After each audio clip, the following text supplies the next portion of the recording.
Next is reflection of a plane wave by a plane surface. നമ്മൾ law of reflection അത് derive ചെയ്യാൻ പോവാണ് using Huygens principle. Law of reflection എന്ന് പറഞ്ഞു കഴിഞ്ഞാൽ നമ്മളടുത്തൊരു പ്ലെയിൻസ് മിറർ ഉണ്ട്. Remember plane mirror. ഒരു ഇൻസിഡൻ്റ് റേ ഇവിടെ വന്നു, അത് റിഫ്ലക്റ്റ് ചെയ്ത് പോകുന്നത് ഇങ്ങനെയാണ്. നമ്മൾ ലോ ഓഫ് റിഫ്ലക്ഷൻ പറയുന്നത് ഇവിടെ ഒരു നോർമൽ വരച്ചാൽ angle of incidence is equal to angle of reflection ആണ്. ഇതാണ് law of reflection.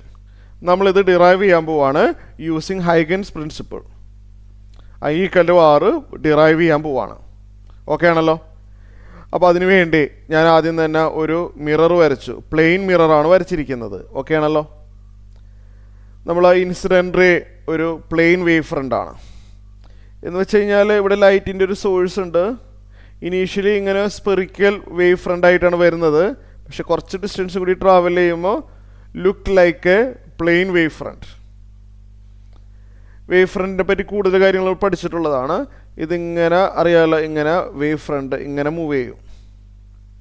Wave front move ചെയ്യുന്നത് എന്താണ്, അതിൻ്റെ ഡയറക്ഷൻ പെർപെൻഡിക്കുലറാണ് നമ്മളെ വേവ് ഫ്രണ്ട്. കണ്ടാൽ അറിയാമല്ലോ, ശരിയല്ലേ. വേവ് ഫ്രണ്ട് പ്രൊപ്പഗേറ്റ് ചെയ്യുന്നത് താഴേക്കാണ്. അതിന് പെർപെൻഡിക്കുലറായിട്ടാണ് എന്ത് വരുന്നത്, നമ്മളെ വേവ് ഫ്രണ്ട് വരുന്നത്. പെർപെൻഡിക്കുലർ അറിയാവുന്ന കാര്യമാണ്, ജസ്റ്റ് പറഞ്ഞെന്ന് മാത്രം. അപ്പോൾ ഈ വേവ് ഫ്രണ്ട് ഇങ്ങനെ മൂവ് ചെയ്ത് ഇവിടെ എത്തി. ഈ വേവ് ഫ്രണ്ട് മൂവ് ചെയ്ത് താഴെ എത്തി. ആ ലെഫ്റ്റ് പോയിൻ്റ് ഇവിടെ ജസ്റ്റ് മിററിനെ ടച്ച് ചെയ്യുന്നതാണ് കേട്ടോ. ഇപ്പോൾ ഞാൻ ഈ ലെഫ്റ്റ് സൈഡിലുള്ള ബൗണ്ടറി എല്ലാവരും കൂടി ജോയിൻ ചെയ്യുന്നു, റൈറ്റ് സൈഡും ജോയിൻ ചെയ്യുന്നു. ഇതാണ് നമ്മളെ ഇൻസിഡൻറ്റ് വേവ് ഫ്രണ്ട്. നമ്മളെ ഇൻസിഡൻറ്റ് റേ എന്ന് പറഞ്ഞു കഴിഞ്ഞാൽ അതൊരു പ്ലെയിൻ വേവ് ഫ്രണ്ടായിട്ടാണ് ഇവിടെ എത്തുന്നത്, അല്ലാതെ ഒരു സിംഗിൾ ലൈനായിട്ടല്ല വരുന്നത്. ലൈറ്റ് വരുന്നത് ഇതേപോലെ ഒരു വേവ് ഫ്രണ്ടായിട്ടാണ് വരുന്നത്. ഇങ്ങനെ ചെരിഞ്ഞ് വരുമ്പോൾ ലെഫ്റ്റ് സൈഡിലുള്ള പോയിൻ്റ് മനസ്സിലായാലും ഇവിടെ മിററിനെ ടച്ച് ചെയ്തിട്ടുണ്ട്. പക്ഷേ റൈറ്റ് സൈഡിലുള്ള പോയിൻ്റ് ഇപ്പോഴും ടച്ച് ചെയ്തിട്ടില്ല. ശരിയല്ലേ. അപ്പോൾ ഇവിടെ റൈറ്റ് സൈഡിലുള്ള പോയിൻ്റ് ഇപ്പോൾ ഫ്രീ ആണ്, ഫോർവേഡ് അങ്ങോട്ട് താഴോട്ട് മൂവ് ചെയ്യാനുള്ള സ്പേസ് ഉണ്ട്. അപ്പോൾ ഇതിങ്ങനെ വേവായിട്ട് ഈ പോയിൻ്റ് തൊട്ടടുത്ത പോയിൻറ്റിനെ എനർജൈസ് ചെയ്യും, തൊട്ടടുത്ത പോയിൻറ്റിനെ എനർജൈസ് ചെയ്യും. ഇങ്ങനെ എനർജൈസ് ചെയ്ത് ഇയാൾ നേരെ താഴേക്ക് പോകും. കണ്ടില്ല, അതാണ് ഞാൻ ഇവിടെ കാണിച്ചിരിക്കുന്നത്. മനസ്സിലായല്ലോ. ഇതിങ്ങനെ പോവും. ഇവിടെയുള്ള പോയിൻ്റ് ഇങ്ങനെ വേവായിട്ട് ഇങ്ങനെ താഴേക്ക് പോവും. അതുപോലെ ഇവിടെ എത്തും. സപ്പോസ് ടോ എന്ന് പറഞ്ഞ ടൈം കൊണ്ടാണ് അവിടെ എത്തിയതെന്ന് വിചാരിക്കുക. ഇവിടെയുള്ള പോയിൻ്റ് വേവായിട്ട് മൂവ് ചെയ്തിട്ട് ഇവിടെ എത്തി. അത് ടോ എന്ന് പറഞ്ഞ ടൈം കൊണ്ടാണ് എത്തിയത്. ഈ മീഡിയം എയർ ആണ്, അതല്ലെങ്കിൽ ഏതെങ്കിലും ഒരു മീഡിയം ആയിക്കോട്ടെ. ആ മീഡിയത്തിൽ ലൈറ്റിൻ്റെ സ്പീഡ് വി ആണെന്ന് വിചാരിക്കുക. ഈ പോയിൻ്റ് ഇവിടം വരെ എത്താനുള്ള സമയം ടോയാണല്ലോ. പിന്നെന്താണ്, ലൈറ്റിൻ്റെ സ്പീഡ് വി ആണെന്ന് വിചാരിക്കുക. അങ്ങനെയാണെങ്കിൽ ഈ ഡിസ്റ്റൻസ് സ്പീഡ് ഇൻറ്റു ടൈം അഥവാ വി ഇൻറ്റു ടോയ് ആയിരിക്കും. സ്പീഡ് ഇൻറ്റു ടൈം, ടോ എന്ന് പറഞ്ഞ ടൈം കൊണ്ട് ഇവിടെ നിന്ന് ഇവിടം വരെ എത്തി. ലൈറ്റിൻ്റെ സ്പീഡ് വി ആണെന്ന് വിചാരിക്കുക. ഈ ഡിസ്റ്റൻസ് സ്പീഡ് ഇൻറ്റു ടൈം അഥവാ വി ഇൻറ്റു ടോയ് ആണ്. ഈ പോയിൻ്റ് മൂവ് ചെയ്യണത് മനസ്സിലായി അല്ലേ? ശരിയല്ലേ. ഓക്കെ, അപ്പോൾ ഈ പാർട്ട് ക്ലിയറായി. വി ടോയാണ്. ഓക്കെ, വി ടോ. അതേസമയം ഇവിടെ വേറൊരു പോയിൻ്റ് ഉണ്ട്, ഈ പ്ലെയിൻ വേവ് ഫ്രണ്ടിൻ്റെ ഈ പോയിൻ്റ്. അത് മൂവ് ചെയ്തു. ഇതിനിങ്ങനെ താഴത്തോട്ട് മൂവ് ചെയ്യാനുള്ള സ്പേസ് ഇല്ല, കാരണം അറിയാമല്ലോ മിററാണ്, താഴേക്ക് പോകാൻ പറ്റില്ല. അപ്പോൾ പിന്നെ എങ്ങോട്ടും പോകണം, മുകളിലോട്ട് പോകലല്ലാതെ വേറെ വഴിയില്ല, താഴേക്ക് പോകാൻ പറ്റുന്നില്ലല്ലോ. അപ്പോൾ ഈ പോയിൻ്റ് സ്വല്പം ഏതോ ഒരു പർട്ടിക്കുലർ ആംഗിളിൽ ഈ പോയിൻ്റ് മൂവ് ചെയ്യും, വേവായിട്ട് മൂവ് ചെയ്യും. ഇങ്ങനെ എന്തോ ഒരു ഡയറക്ഷൻ ഞാൻ കൊടുത്തു. അപ്പോൾ ഇവിടെ ഉണ്ടായിരുന്ന ആൾ ഇങ്ങനെ വേവായിട്ട് ഇങ്ങനെ പ്രൊപ്പഗേറ്റ് ചെയ്തു. താഴോട്ട് പോകാൻ സ്പേസ് ഇല്ലാത്തതുകൊണ്ട് മുകളിലോട്ട് പോകുന്നു. ഇവിടെ ഉണ്ടായിരുന്ന ആൾ ഇവിടം വരെ എത്തി. ടോ എന്ന് പറഞ്ഞ ടൈമുണ്ട്. ഈ പോയിൻ്റ് ഇവിടെ എത്താൻ എടുത്ത സമയം ടോയാണ്. ആ ടൈം ഇൻ്റർവെല്ലുകൊണ്ട് ഇവിടെ ഉണ്ടായിരുന്ന പോയിൻ്റ് വേവായിട്ട് മൂവ് ചെയ്ത് ഇവിടെ എത്തി. ടോ എന്ന് പറഞ്ഞ ടൈം തന്നെ. സ്പീഡ് എത്രയാണെന്ന് പറയാമോ? വി തന്നെയാണ്. കാരണം സെയിം മീഡിയത്തിൽ തന്നെയാണ് ഇയാൾ മൂവ് ചെയ്യുന്നത്. ഇത് മൂവ് ചെയ്ത അതേ മീഡിയം തന്നെയല്ലേ ഈ മീഡിയവും. അപ്പോൾ ഇവിടെ മൂവ് ചെയ്ത സ്പീഡ് എത്രയാണോ അതേ സ്പീഡിലാണ് ഈ പോയിന്റ് മൂവ് ചെയ്യുന്നത് വേവായിട്ട്. ടോ എന്ന് പറഞ്ഞ ടൈം കൊണ്ട് ഈ പോയിന്റ് ഇവിടെ എത്തി, ആ ടൈം ഇൻ്റർവെല്ലുകൊണ്ട് ഈ പോയിന്റ് ഇവിടെ എത്തി. അപ്പോൾ ടൈം ടോയാണ്, സ്പീഡും വി തന്നെയാണ്. അപ്പോൾ ഇത് മൂവ് ചെയ്ത ഡിസ്റ്റൻസ്, ഇത് മൂവ് ചെയ്യുന്ന സമയം കൊണ്ട് ഇയാൾ മൂവ് ചെയ്ത ഡിസ്റ്റൻസും വി ഇൻറ്റു ടോ തന്നെയായിരിക്കും. വി ടോ തന്നെയായിരിക്കും ഇയാളും ട്രാവൽ ചെയ്ത ഡിസ്റ്റൻസ്. സ്പീഡ് വി തന്നെയാണ്, ടൈം ടോയാണ്, വി ടോ. അപ്പോൾ ഫൈനൽ പോയിന്റ്, ഇതിൻ്റെ ഫൈനൽ പൊസിഷൻ ഇതാണ്. This is the final position of this point and ഇതിൻ്റെ ഫൈനൽ പോയിന്റ് ഇതാണ്. ഇവ തമ്മിൽ ജോയിൻ ചെയ്യുക. ജോയിൻ ചെയ്യുമ്പോൾ ശ്രദ്ധിക്കേണ്ട കാര്യം എന്ന് വെച്ചാൽ ഇത് 90 ഡിഗ്രി വരുന്ന രീതിയിൽ വേണം നമ്മൾ വരയ്ക്കാൻ. ആ രീതിയിൽ വരയ്ക്കണം. അതെന്താണെന്ന് വെച്ചാൽ പ്രൊപ്പഗേഷൻ, വേവിൻ്റെ പ്രൊപ്പഗേഷൻ എന്ന് പറഞ്ഞു കഴിഞ്ഞാൽ വേവ് ഫ്രണ്ടിന് പെർപെൻഡിക്കുലറാണ്. ഈ കാണിച്ചിരിക്കുന്ന വേവ് ഫ്രണ്ട് തന്നെയല്ലേ ഇത്, ശരിയല്ലേ? ഇത് പ്രൊപ്പഗേഷനാണ്. The propagation will be perpendicular to the wave ഫ്രണ്ടാണ്. അപ്പോൾ നമ്മൾ ആ രീതിയിൽ വേണം ഇത് വരയ്ക്കാനായിട്ട്. നമ്മൾ ആ രീതിയിൽ ശ്രദ്ധിച്ച് വരച്ചാൽ മതി. വേവ് ഫ്രണ്ട്, ആ പ്രൊപ്പഗേഷൻ ഇതാണ്. ഈ ബ്ലൂ കളറിൽ കാണിച്ചിരിക്കുന്ന ലൈനാണ് ഇതിൻ്റെ പ്രൊപ്പഗേഷൻ. അതിന് 90 ഡിഗ്രി ആയിരിക്കും. ഈ യെല്ലോ കളറിൽ കാണിച്ചിരിക്കുന്നതാണ് വേവ് ഫ്രണ്ടിൻ്റെ പ്രൊപ്പഗേഷൻ, അതായത് എലോങ് ദിസ് ലൈൻ. അപ്പോൾ ഇതിവിടെ 90 ഡിഗ്രി ആണെന്ന് വരച്ച് വരുമ്പോൾ തന്നെ നിങ്ങൾക്ക് ക്ലിയർ ആവും എന്തായാലും. ഓക്കെ, 90 ഡിഗ്രിയാണ്. അപ്പോൾ ഈ ബ്ലൂ കളറിൽ കാണിച്ചിരിക്കുന്നത് ഇൻസിഡൻറ്റ് റേ ആണ്. മനസ്സിലായോ? അതെ, ഈ ബ്ലൂ കളറിൽ കാണിച്ചിരിക്കുന്നത് ഇൻസിഡൻറ്റ് റേയും യെല്ലോ കളറിൽ കാണിച്ചിരിക്കുന്നത് റിഫ്ലക്ടർ റേ ആണ്. റേ എന്ന് പറഞ്ഞു കഴിഞ്ഞാൽ ഒരു സിംഗിൾ ലൈനല്ല, വേവ് ഫ്രണ്ടായിട്ട് വരുന്നു എന്ന് മാത്രം. അപ്പോൾ വേവ് ഫ്രണ്ട് മനസ്സിലായല്ലോ? Wave front, plane wave front perpendicular to the propagation ആണല്ലോ, ശരിയല്ലേ? ഓക്കെ. അപ്പോൾ ഇത് നിങ്ങൾ വരച്ച് വരുമ്പോൾ മനസ്സിലായി ഈ സംഭവം 90 ഡിഗ്രി അല്ലേ. ഞാൻ വേണമെങ്കിൽ മാർക്ക് ചെയ്യാം, എന്നിട്ട് മായ്ക്ക്. ഈ ആംഗിൾ 90 ആണ്, അത് 90 ആണ്. അത് കാരണം അതെ ഈ കാണുന്ന വേവ് ഫ്രണ്ട് ഇല്ലേ, അതെ ഈ കാണുന്ന wave front perpendicular to its propagation. ഈ ബ്ലൂ കളറിൽ കാണിച്ചിരിക്കുന്നതാണ് ആ ഇൻസിഡൻറ്റ് റേയുടെ പ്രൊപ്പഗേഷൻ ഡയറക്ഷൻ. ഇത് ഇൻസിഡൻറ്റ് റേയുടെ വേവ് ഫ്രണ്ടാണ്. ഇത് രണ്ടും തമ്മിൽ 90 ഡിഗ്രിയാണ്. ഇത് 90 ആകുമ്പോൾ അതിൻ്റെ നേരെ പുറകിലുള്ള ഈ ആംഗിൾ 90 ആയിരിക്കും. ശ്രദ്ധിച്ച് വരച്ചാൽ മതി, കാരണം ഇത് ടോട്ടൽ 180 ആണല്ലോ. അപ്പോൾ ഇത് 90 ആവുന്ന ആ ഇൻസ്റ്റൻറ്റ് ആണല്ലോ. അപ്പോൾ ഇത് 90 ആയതുകൊണ്ട് ഇത് 90 ആണ്. ഞാൻ ആവശ്യമില്ലാത്തത് മായ്ക്കുകയാണ് കേട്ടോ. ഇത് 90 ആണ്, മനസ്സിലായല്ലോ? ഓക്കെയാണ്. ഞാൻ കുറച്ച് പോയിന്റുകളുണ്ട്, ഞാനതൊന്ന് മാർക്ക് ചെയ്തേക്കട്ടെ. എ ബി സി ഡി കുറച്ച് പോയിന്റ്സ് ഞാൻ ജസ്റ്റ് മാർക്ക് ചെയ്തു.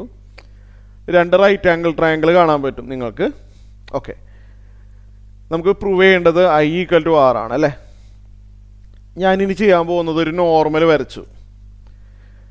ഇൻസിഡൻറ്റ് റേ എയിൽ വെച്ചിട്ട് ടച്ച് ചെയ്യുന്നുണ്ട് അല്ലേ, ലെഫ്റ്റ് ബൗണ്ടറി. ഞാനിവിടെ ഒരു നോർമൽ വരച്ചു. I എന്ന് പറഞ്ഞു കഴിഞ്ഞാൽ ഇൻസിഡൻറ്റ് റേയുടെ പ്രൊപ്പഗേഷനും നോർമലും ഇടയ്ക്കുള്ള ആംഗിൾ. ഇൻസിഡൻറ്റ് റേയുടെ പ്രൊപ്പഗേഷൻ ഇത് ഇങ്ങനെയാണ്, ഇതിന് നോർമലിൻ്റെ ഇടയ്ക്കുള്ള ആംഗിൾ ഇതാണ് I ആയിട്ട് വരാം. ഇൻസിഡൻറ്റ് റേ വരുന്നത് ഇത് ഇങ്ങനെയല്ലേ, ഈ ആരോ കാണിച്ചിരിക്കുന്ന പോലെയാണ്. നോർമൽ ഇത് നോർമൽ. അപ്പോൾ ഇൻസിഡൻറ്റ് റേയുടെ പ്രൊപ്പഗേഷനും നോർമലിനും ഇടയ്ക്ക് വരുന്ന ആംഗിളാണ് ആംഗിൾ ഓഫ് ഇൻസിഡൻസ്, I എന്ന് എഴുതും. ഇനി യെല്ലോ കളറിൽ കാണിച്ചിരിക്കുന്നത് എന്താണെന്ന് അറിയാമോ? അത് റിഫ്ലക്ഷനാണ്, റിഫ്ലക്റ്റർ റേ ആണ്. റിഫ്ലക്റ്റർ റേയുടെ പ്രൊപ്പഗേഷൻ ഈ ബ്ലൂ കളറിൽ കാണിച്ചിരിക്കുന്നത് ഡയറക്ഷനായിട്ട് എടുത്തൂടെ? ഈ ബ്ലൂ കളറിൽ കാണിച്ചിരിക്കുന്നത് ഇങ്ങനെ എക്സ്റ്റെൻഡ് ചെയ്യുമ്പോഴാണല്ലോ അതെ ഇങ്ങനെ വരുന്നത്, ശരിയല്ലേ? അപ്പോൾ ഈ ബ്ലൂ കളറിൽ കാണിച്ചിരിക്കുന്നതാണ്, ഈ ഡയറക്ഷനിലാണ് നമ്മൾ യെല്ലോ കളറിൽ കാണിച്ചിരിക്കുന്ന റേ പോയിക്കൊണ്ടിരിക്കുന്നത് അല്ലേ. ഈ കാണിച്ചിരിക്കുന്ന ഡയറക്ഷൻ്റെ അല്ലേ, അതേ ഡയറക്ഷനിലാണല്ലോ യെല്ലോ കളറിലുള്ള ആൾ മൂവ് ചെയ്തുകൊണ്ടിരിക്കുന്നത്. അപ്പോൾ റിഫ്ലക്റ്റർ റേയുടെ ഡയറക്ഷൻ എന്ന് പറഞ്ഞു കഴിഞ്ഞാൽ ഈ ബ്ലൂ കളറിൽ കാണിച്ചിരിക്കുന്നതാണ്. അപ്പോൾ ആംഗിൾ ഓഫ് റിഫ്ലക്ഷൻ എന്ന് പറഞ്ഞു കഴിഞ്ഞാൽ നോർമലിനും റിഫ്ലക്ഷൻ്റെ ഡയറക്ഷനും ഇടയ്ക്കുള്ള ആംഗിൾ, അതാണ് ആറ്, ആംഗിൾ ഓഫ് റിഫ്ലക്ഷൻ. നമുക്ക് പ്രൂവ് ചെയ്യേണ്ടത് I = R എന്നാണ്. ഓക്കെ ആണല്ലോ, I = R ആണ്. അപ്പോൾ R മനസ്സിലായല്ലോ, ഇതാണ് ഈ ആംഗിളാണ് R. ഓക്കെ, R ഞാൻ R എഴുതാം. അതിന് മുമ്പ് ചെറിയൊരു കാര്യം പറയട്ടെ. അപ്പോൾ R എന്താണെന്ന് ക്ലിയർ ആയല്ലോ, R എന്താണെന്ന് മനസ്സിലായി. ഈ R മാർക്ക് ചെയ്യുന്നതിന് തൊട്ട് മുമ്പ് ഞാൻ ചെറിയൊരു കാര്യം ചെയ്തോട്ടെ. ഏതായാലും ഇത് I ആണല്ലോ അല്ലേ. ഞാൻ ഇതിൽ കുറച്ച് ആംഗിളുകൾ കാണാൻ പോവാണ്, ശ്രദ്ധിച്ചിരിക്കണം. ഈ ആംഗിൾ വളരെ ശ്രദ്ധിച്ചിരിക്കണം. ഈ ആംഗിൾ എത്രയാണെന്ന് പറയാമോ? ഞാൻ മായ്ക്കും കുറച്ച് കഴിഞ്ഞാൽ. ഈ ആംഗിൾ കാണാൻ പറ്റുന്നുണ്ടല്ലോ അല്ലേ. ഈ ആംഗിൾ 90 - I അല്ലേ എന്ന് സൂക്ഷിച്ച് നോക്കിയേ. ഞാൻ ഇത് മായ്ക്കും, കാരണം അറിയാമല്ലോ ഇത് ടോട്ടൽ 90 ആണ്. ഞാൻ ഹൈലൈറ്റ് ചെയ്യേണ്ട ആവശ്യമില്ലല്ലോ, ഇത് ടോട്ടൽ 90 ആണെന്ന് കണ്ടാൽ അറിയാം. ഇത് I ആകുമ്പോൾ ഇത്രയും പോർഷൻ 90 - I ആവുമല്ലോ അല്ലേ. ഈ പോർഷൻ 90 - I ആവും. ഞാൻ ആവശ്യമുള്ള ആംഗിൾ മാത്രമേ കാണിക്കുള്ളൂ. കുറച്ച് കഴിഞ്ഞിട്ട് ഞാൻ ഇത് ഡിലീറ്റ് ചെയ്ത് കളയും. ഇത് I ആവും, ഇത് 90 - I, because this is total 90 ആണല്ലോ. ഇനി ഇവിടെ നോക്ക്, ഈ ആംഗിൾ എത്രയായിരിക്കും after that? What about this angle? ഇവിടെ നോക്കട്ടോ, ഈ സംഭവം നോക്ക്. ഞാൻ വേണമെങ്കിൽ ഹൈലൈറ്റ് ചെയ്താൽ എന്നിട്ട് മൈനസ് ഡിലീറ്റ് ചെയ്താൽ പോലെ. അതെ, ഈ ആംഗിൾ എത്രയാണ്? 90 ഡിഗ്രി അല്ലേ, കാണാൻ പറ്റുന്നുണ്ട് ഈ ഹൈലൈറ്റ് ചെയ്ത് ഇത്രയും പോർഷൻ. ഈ ആംഗിൾ ടോട്ടൽ 90 അല്ലേ, ഈ ഹൈലൈറ്റ് ചെയ്ത് മാത്രം നോക്കിയാൽ മതി. ഈ ഹൈലൈറ്റ് ചെയ്ത് ടോട്ടൽ 90 അല്ലേ, അതിൽ ഇത്രയും പാർട്ട് 90 - I ആയിപ്പോയി. ഹൈലൈറ്റ് ചെയ്ത് ഈ ടോട്ടൽ ആംഗിൾ 90 ആണ്.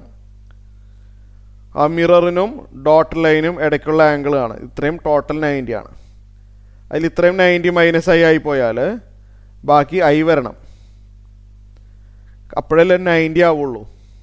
ഇപ്പം ഇത്രയും പാർട്ട് 90 - I ആണെങ്കിൽ ഈ ചെറിയ പാർട്ട് എന്തായിരിക്കും? I ആയിരിക്കും. അപ്പോൾ I എന്ന് എഴുതാൻ പോവാണ് കേട്ടോ, I. ഓക്കെ ആണല്ലോ. അപ്പോൾ നിങ്ങൾക്ക് ഡൗട്ട് ഉണ്ടെങ്കിൽ ഒന്നുകൂടി ബാക്ക് അടിച്ചിട്ട് കേൾക്കാം. ഞാൻ ആവശ്യമുള്ള ആംഗിൾ മാത്രമേ പിക്ചറിൽ കാണിക്കുള്ളൂ. ഈ ആംഗിൾ I ആണെന്ന് മനസ്സിലായി.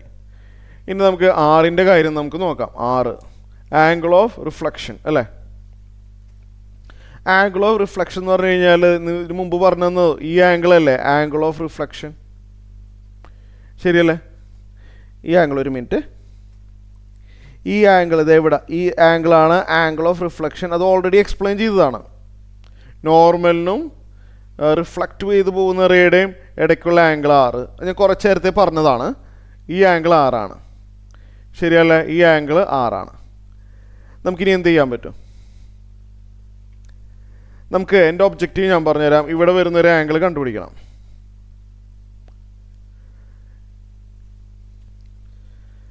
ഇവിടെ ശ്രദ്ധിച്ചിരിക്കുക കേട്ടോ, ഈ ആംഗിൾ 6 ആണല്ലോ. ഞാനൊരു ചെറിയൊരു ഭാഗം ഹൈലൈറ്റ് ചെയ്യാം, ശ്രദ്ധിച്ച് കേൾക്കണം.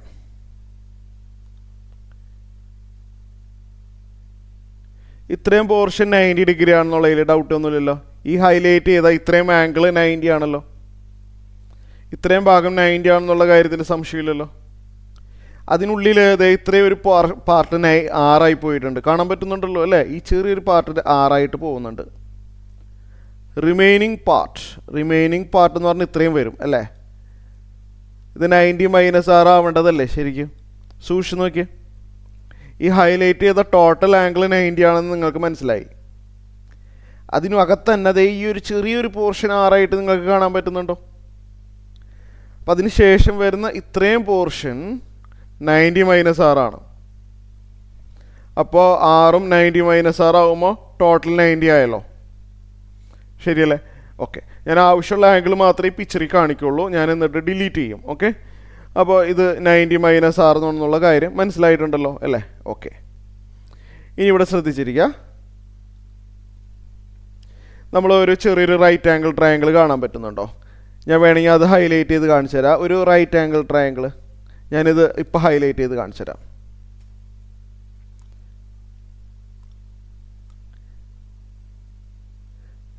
ഈ ഹൈലൈറ്റ് ചെയ്തിരിക്കുന്നത് ഒരു റൈറ്റ് ആംഗിൾ ട്രയാങ്കിൾ അല്ലേ, നോക്കി. ഇങ്ങനെ റൈറ്റ് ആംഗിൾ ട്രയാങ്കിൾ കാണാൻ പറ്റുന്നുണ്ടോ? ഈ ആംഗിൾ 90 ആണെന്ന് അറിയാമല്ലോ നിങ്ങൾക്ക്. ഈ റൈറ്റ് ആംഗിൾ ട്രയാങ്കിളിൻ്റെ ഈ ആംഗിൾ 90 ആണ്. അതിനകത്തുള്ളൊരു ആംഗിളാണ് 90 - 6. ഇത് 90 - 6 ആവുമ്പോൾ അതേ ഇവിടെ വരുന്ന ആംഗിൾ 6 ആവണമല്ലോ. കാരണം ഒരു റൈറ്റ് ആംഗിൾ ട്രയാങ്കിളിൽ ഈ ചെറിയ രണ്ട് ആംഗിളും ആഡ് ചെയ്ത 90 വരണം. അപ്പോൾ ഈ ആംഗിൾ 90 - 6 ആവുമ്പോൾ ഇവിടെ വരുന്ന ആംഗിൾ 6 ആവേണ്ട വരും. ശരിയല്ലേ? ഓക്കെ. അപ്പോൾ ഞാൻ ആവശ്യമുള്ളത് മാത്രമേ ഈ പിക്ചറിൽ കീപ്പ് ചെയ്യുന്നുള്ളൂ. ഓക്കെ. നിങ്ങൾക്ക് എന്തെങ്കിലും ഡൗട്ട് ഉണ്ടെങ്കിൽ വീണ്ടും ഇത് കേൾക്കാം. ഓക്കെ. ആവശ്യമുള്ള ആംഗിളുകൾ മാത്രമേ ഞാൻ ഈ പിക്ചറിൽ കാണിക്കുന്നുള്ളൂ. രണ്ട് റൈറ്റ് ആംഗിൾ ട്രയാങ്കിൾ നിങ്ങൾക്ക് ഇവിടെ കാണാൻ പറ്റുന്നുണ്ട് ഇല്ലേ? രണ്ട് റൈറ്റ് ആംഗിൾ ട്രയാങ്കിൾ. ഒന്ന് ഏതാണ്? ADC. ഞാൻ വേണമെങ്കിൽ അത് എഴുതാം. There are 2 right angle triangles. One is ADC. പിന്നെ വേറൊരു റൈറ്റ് ആംഗിൾ ട്രയാങ്കിൾ ഏതാ ഇതിനകത്ത് വന്നിരിക്കുന്നത്? ADC എന്ന് പറഞ്ഞ റൈറ്റ് ആംഗിൾ ട്രയാങ്കിളും ABC എന്ന് പറഞ്ഞൊരു റൈറ്റ് ആംഗിൾ ട്രയാങ്കിളും വന്നിട്ടുണ്ട്. ഇത് രണ്ടും കോൺഗ്രുവൻ അഥവാ ഐഡൻറ്റിക്കലാണ്. അത് എങ്ങനെ മനസ്സിലായി? Congruent and identical. അത് വളരെ എളുപ്പമാണ്. നമുക്ക് കോൺഗ്രുവൻ്റ് ആണ്, രണ്ട് ട്രയാങ്കിളും കോൺഗ്രുവൻ്റ് ആണ്. നമുക്കത് വേണമെങ്കിൽ സൈൻ തീറ്റ എടുത്തിട്ട് പ്രൂവ് ചെയ്യാൻ പറ്റും. സൈൻ ഐ എന്താണെന്നൊന്ന് ആ പിക്ചർ ഒന്ന് നോക്കി പറഞ്ഞേ. സൈൻ ഐ അറിയാമല്ലോ. ഈ റൈറ്റ് ആംഗിൾ ട്രയാങ്കിൾ റെഫർ ചെയ്തു. അറിയാമല്ലോ. ABC എന്ന് പറഞ്ഞ റൈറ്റ് ആംഗിൾ ട്രയാങ്കിൾ റെഫർ ചെയ്തു. സൈൻ ഐ എന്ന് പറഞ്ഞാൽ ഓപ്പോസിറ്റ് സൈഡ് വീട്ടോയാണ്. കണ്ടില്ലേ? ഐയുടെ ഓപ്പോസിറ്റ് സൈഡ് വീട്ടോ. ഹൈപ്പോട്ടന്യൂസ് AC ആണ്. ഐയുടെ ഈ റൈറ്റ് ആംഗിൾ ട്രയാങ്കിളിൻ്റെ ഹൈപ്പോട്ടന്യൂസ് AC ആണ്. 90ക്ക് ഓപ്പോസിറ്റ് AC. ഇനി അതിന് ശേഷം സൈൻ R എന്താണെന്ന് പറയാമോ? സൈൻ R എന്ന് പറഞ്ഞാൽ ADC എന്ന് പറഞ്ഞ റൈറ്റ് ആംഗിൾ ട്രയാങ്കിൾ റെഫർ ചെയ്യുന്നു. ADC. സൈൻ R എന്ന് പറഞ്ഞു കഴിഞ്ഞാൽ ആറിൻ്റെ ഓപ്പോസിറ്റ് സൈഡ് വീട്ടോ തന്നെയാണ് അല്ലേ? ആറിൻ്റെ ഓപ്പോസിറ്റ് സൈഡും വീട്ടോ. ഹൈപ്പോട്ടന്യൂസ് AC തന്നെയാണ്. ADC എന്ന് പറഞ്ഞ റൈറ്റ് ആംഗിൾ ട്രയാങ്കിളിൻ്റെ ഹൈപ്പോട്ടന്യൂസും AC തന്നെയാണ്. സൈൻ ഐയും സൈൻ ആറും സെയിം തന്നെയാണ്. ബിക്കോസ് റൈറ്റ് സൈഡ് സെയിം ആണ്. So from 1 and 2 sine i equal to sine r. Where i and r acute angles less than 90 ആണ്. അത് കണ്ടാലറിയാമല്ലോ. ഐയും ആറൊക്കെ 90നേക്കാളും കുറവാണെന്ന് കണ്ടാലറിഞ്ഞൂടെ? അപ്പോൾ അങ്ങനെ രണ്ട് ആംഗിളാണ് ഐയും ആറും. Sine i equal to sine r ആണെങ്കിൽ ഐ ഈക്വൽ ടു ആർ നമുക്ക് പറയാൻ പറ്റും. Angle of incidence is equal to angle of reflection. Okay.